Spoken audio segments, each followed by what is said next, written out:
नमस्कार। कभी सोचा है क्या होता है जब देश बदलने का जुनून घर की गहरी खामोशी से टकराता है। आज हम जिनेंद्र कुमार की एक ऐसी ही क्लासिक कहानी को समझने की कोशिश करेंगे जो एक बहुत बड़ा सवाल उठाती है।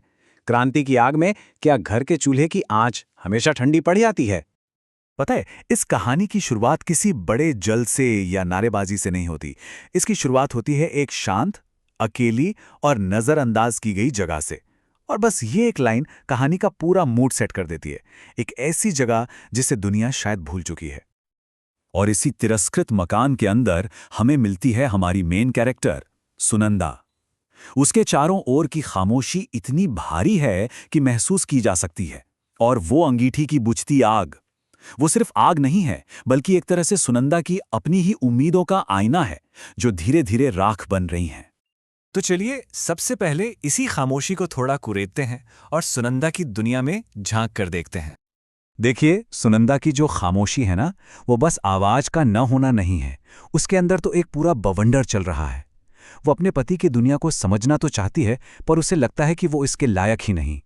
उसकी अपनी पहचान जैसे सिर्फ एक सेविका होने तक सिमट गई है, और यही एहसास उसे अपने ही घर में पराया बना देता है। और इस खामोशी की, इस उदासी की एक बहुत गहरी वजह है। एक ऐसा जख्म जो कभी भरता ही नहीं, उसके बच्चे की मौत। यही यही है इस कहानी का इमोशनल कोर। और लेखक की ये एक लाइन कमाल की है। ये साफ दिखा देती है कि सुनंदा की असल दुनिया है क्या। बाहर देश की आज़ादी की कितनी भी बड़ी बातें चल रही हों, उसका मन बार बार घूमकर उसी एक कमी पर आकर रुक जाता है। उसका दुख किसी भी पॉलिटिकल आइडियोलॉजी से कहीं ज्यादा असली और बड़ा है। और अब कहानी में आता है एक जबरदस्त ट्विस्ट। घर की उस उदास खामोशी को चीरता हुआ दरवाजे पर दस्तक देता है क्रांति का शोर। तो सुनंदा का पति है कालिंदी चरण, और वो अकेला नहीं आता। उसके साथ हैं 3 जोशीले दोस्त, और बस उनके आते ही घर का पूरा माहौल पलट जाता है। खामोशी गायब, उसकी जगह ले ली है जोशीली बहसों ने। उनकी बहस का जो सेंटर पॉइंट है, वो है ये एक शब्द, आतंक। ये शब्द सिर्फ एक विचार नहीं है, बल्कि दो दुनियाओं के बीच की गहरी खाई है।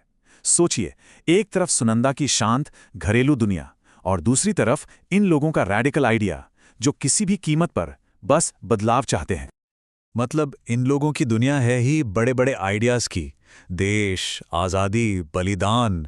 ये एक ऐसी दुनिया है जिसका उस घर की रसोई की सच्चाई से या सुनंदा के दिल के दुख से दूर दूर तक कोई लेना देना नहीं है। लेकिन यहाँ एक इंटरेस्टिंग पॉइंट है। कालिंदी चरण, जो उसका पति है, वो अपने दोस्तों जितना एक्सट्रीम नहीं है। शुरुआत में तो वो बड़े लॉजिक की, समझदारी की बात करता है। उसका मानना है कि सिर्फ आतंक से दिमाग कुंद हो जाता है, जो क्रांति के लिए अच्छा नहीं है। ये बात उसे एक ज्यादा बैलेंस कैरेक्टर दिखाती है। और अब हम आते हैं कहानी के क्लाइमैक्स पर। वो पल जहां ये 2 अलग अलग दुनियाएं, घर और राजनीति, एक दूसरे से जोरदार तरीके से टकराती हैं। और ये टक्कर कहां होती है? रसोई में। और बस यहीं बातचीत पूरी तरह से पटरी से उतर जाती है। कालिंदी चरण के लिए तो ये एक सीधा सा सवाल है, खाना बना है या नहीं। लेकिन सुनंदा के लिए ये उसके वजूद पर, उसकी सेल्फ रिस्पेक्ट पर हमला है। उसे महसूस होता है कि उसका पति उससे एक अजनबी की तरह, एक नौकरानी की तरह बात कर रहा है। तो असल में लड़ाई खाने की है ही नहीं। लड़ाई इस बात की है कि क्या उसे एक इंसान समझा जा रहा है, क्या उसकी फीलिंग्स की कोई कद्र है। कालिंदी चरण का ये तरीका उसे महसूस कराता है कि इस घर में और क्रांति की इन बड़ी बड़ी बातों के बीच उसकी कोई जगह नहीं है। और यही यही है कहानी का टर्निंग पॉइंट। रसोई में हुई ये छोटी सी बहस, इसका असर सीधा जाकर पड़ता है उसकी पॉलिटिकल बहस पर। घर में हारने के बाद वो अपने दोस्तों के सामने भी कमजोर पड़ जाता है। और बस यहीं पर सारी क्रांति धरी की धरी रह जाती है। जो इंसान देश को आजाद कराने निकला था, वो अपनी पत्नी के सामने हारकर एक छोटा सा झूठ बोलने पर मजबूर हो जाता है। अपनी शर्मिंदगी छिपाने के लिए वो बहाना बना देता है कि घर में खाना ही नहीं है। एक घरेलू मोर्चे पर मिली हार ने उसकी पूरी वैचारिक लड़ाई को रोक दिया है। चलिए अब कहानी के आखिरी और शायद सबसे पावरफुल हिस्से की तरफ चलते हैं।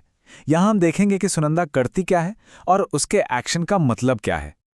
सुनंदा एक शब्द भी नहीं बोलती। वो अपना जवाब देती है अपने काम से।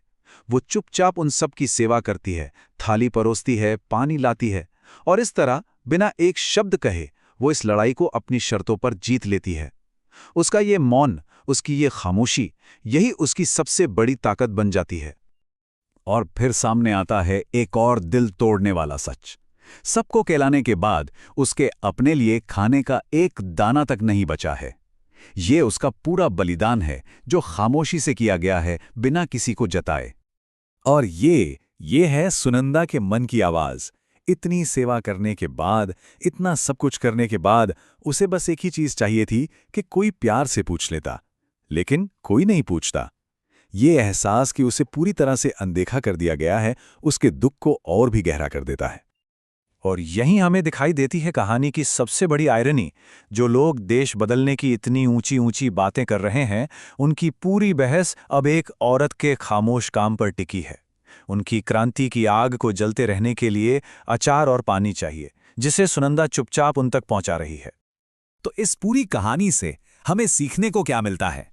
इन महान आदर्शों की असलियत आखिर है क्या? चलिए इसके सार पर बात करते हैं।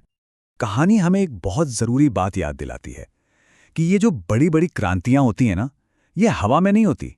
इनकी नींव में अनगिनत सुनंदाओं का खामोश बलिदान, उनका अनकहा काम छिपा होता है, जिसे इतिहास अक्सर भूल जाता है। और आखिर में ये कहानी हमारे सामने एक बहुत बड़ा सवाल छोड़कर जाती है।